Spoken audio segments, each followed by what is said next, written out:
The Biden legacy. President Joe Biden's legacy has been to increase suffering of millions of people around the world. He doesn't work for the American farmer. No one is representing America's workers in Biden's trade deal agreements. And Biden has divided America for political gain back home. He has campaigned in every way that he claimed Donald Trump was. Here's a funny cartoon of how Biden has flooded Ukraine with $40 billion worth of small arms, guns of every kind. And that's considered, as of 3 months ago, the most heroic thing America could do.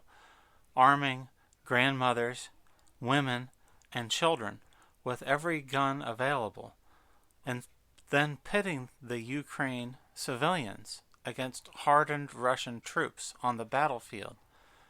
Joe Biden's team doesn't seem to care that it is civilians fighting the Russians in Ukraine, and by arming the Ukraine with $40 billion worth of hardware, we're simply going to fight in Ukraine until every last Ukrainian civilian is dead or a casualty.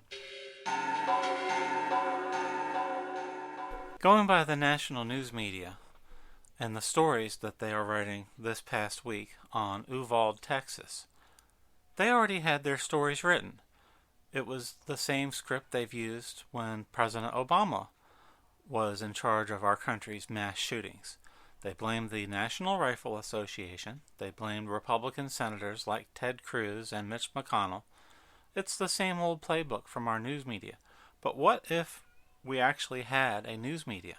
Reporters would have gone to this mother at Uvalde and interviewed her about the steps she had to take. Ms. Gomez, a farm supervisor, said that she was one of numerous parents who began encouraging, first politely and then with more urgency, police and other law enforcement to enter the school. After a few minutes, she said, federal marshals approached her and put her in handcuffs, telling her she was being arrested for intervening in an active investigation. That would be Biden's federal marshals. Miss Gomez convinced local Uvalde police officers whom she knew, see, there are good people there, to persuade the marshals to set her free. Around her, the scene was frantic. She said she saw a father tackled and thrown to the ground by police and a third parent pepper sprayed. Once freed from her handcuffs, Miss Gomez made her distance from the crowd, jumped the easily jumpable school fence, and ran inside to grab her 2 children. She sprinted out of the school with them. So this is the hero. This is a hero. Consider for a moment beyond this woman's personal story. Why wasn't every news outlet standing by to interview her? Why wasn't ABC News, NBC News, CNN, CBS News, The Washington Post, New York Times? Why wasn't this woman their main headline this past week? Because it didn't fit their agenda of going after Ted Cruz and the NRA. But this should have been in a sane country with an active, free press. This should have been the headline of Uvalde, of individual heroism of parents looking out for their children. And I'll include the link to this story in the video description. Part 2, Rahm Emanuel. You never want a serious crisis to go to waste. And what I mean by that, it's an opportunity to do things that you think you could not do before. Let's hear this insipid political hack, the failed mayor of Chicago. You never want a serious crisis to go to waste. And what I mean by that, it's an opportunity to do things that you think you could not do before. So let's consider that for a moment. This is the Democratic Party playbook. It was gleefully adopted by the American news media, particularly in the presidency of Donald Trump. But rather than do a self-correction after Donald Trump was out of office, the American news media is still in that same cycle where they believe it is their job as reporters to stomp down the next Republican presidential candidate like a game of whack-a-mole. Anyone who could possibly be a future Republican leader. In 2022, the American news media sees it as their job to blame them for any crisis that comes up in America And it's interesting because you'll notice not one of these news outlets blames Joe Biden or his party's policies for school shootings. No, it's the party out of power. The National Rifle Association did not shoot up a school. But if you read these news stories and editorials and op-eds, that's the angle. Remember last year, the Waukesha parade attack? Where is Joe Biden calling for the banning of red SUVs? Because children were killed by someone conducting a hate crime, driving into a Christmas parade with his red SUV. Where is the outrage of Senate Majority Leader Chuck Schumer demanding that red SUVs be banned for running over children? It goes back to Rahm Emanuel's never let a crisis go to waste. This is the attitude of the Democratic Party. Power by any means, power at any cost, because dividing America does not matter to a single Democrat official. Part 3. Science.org. This is Science.org, home of the world's most prestigious scientists. Look at this, dated May 26. We know what the problem is. Read on with me. This is a Science.org editorial by H. Holden Thorpe. America is reeling from yet another devastating spate of mass shootings. Although opponents of sensible gun control, the kind that prevails through most of the civilized world, continue to put the spotlight on the shooter's motive or unstable mental states. These are cynical diversions from the one obvious truth. The common thread in all of the country's revolting mass shootings is the absurdly easy access to guns. The science is clear. Restrictions work.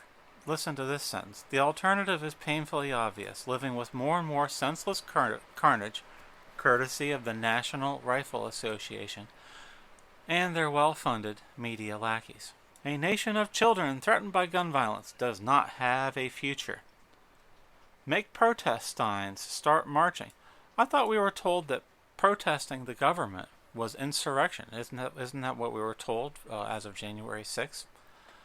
Push lawmakers to break the partisan gridlock. You notice it's only partisan gridlock if a Democrat doesn't get their way. The National Rifle Association and its minions must be defeated. Again, this is an editorial from Science.org. Now, let's just have a small logical argument. CDC says drug overdose deaths hit record in 2021. Under Joe Biden's administration, American drug overdose deaths, particularly with regards to opioids and fentanyl, have hit a record high. Scientists should look at the facts and say, Joe Biden's open border policy, particularly at America's southern border, threatens the lives of America's children by killing them with readily available drugs that were not readily available coming into our country with the previous president who was building a border wall. Finally, part 4. The near mass shooting most of the media won't tell you about, from Katie Pavlich of townhall.com. A woman with a concealed handgun stopped a mass shooting this week after a man attacked a graduation party in Charleston, West Virginia. Now you may ask yourself, why didn't this make national headlines? Why didn't this merit editorials from scientists demanding Joe Biden fight back against the NRA? Police said a woman who was lawfully carrying a pistol shot and killed a man who began shooting at a crowd of people. Dennis Butler was killed after allegedly shooting at dozens of people attending a graduation party Wednesday. No injuries were reported from those at the party. Investigators said Butler was warned about speeding in the area with children present before he left. He later returned with an AR-15 style firearm, like the one in Uvalde, and began firing into the crowd before he was shot and killed. So this is someone who was having road rage. He raced through an area. Someone yelled at him, "Hey, there are children present, slow down." He reacted with violent rage, and this legal gun owner, who was lawfully carrying a pistol, shot and killed him. Katie Pavlich is making a point here.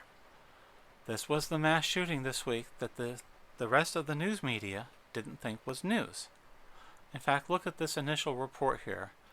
Shooting. First responders tell me one person was shot here at Renaissance Circle.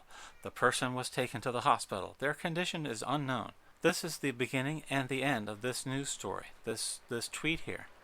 But consider for a moment if this was the beginning and the end to the story in Uvalde, Texas, where an armed teacher, maybe a principal carrying a shotgun, turned the Uvalde shooting from this into this, where only the shooter was killed.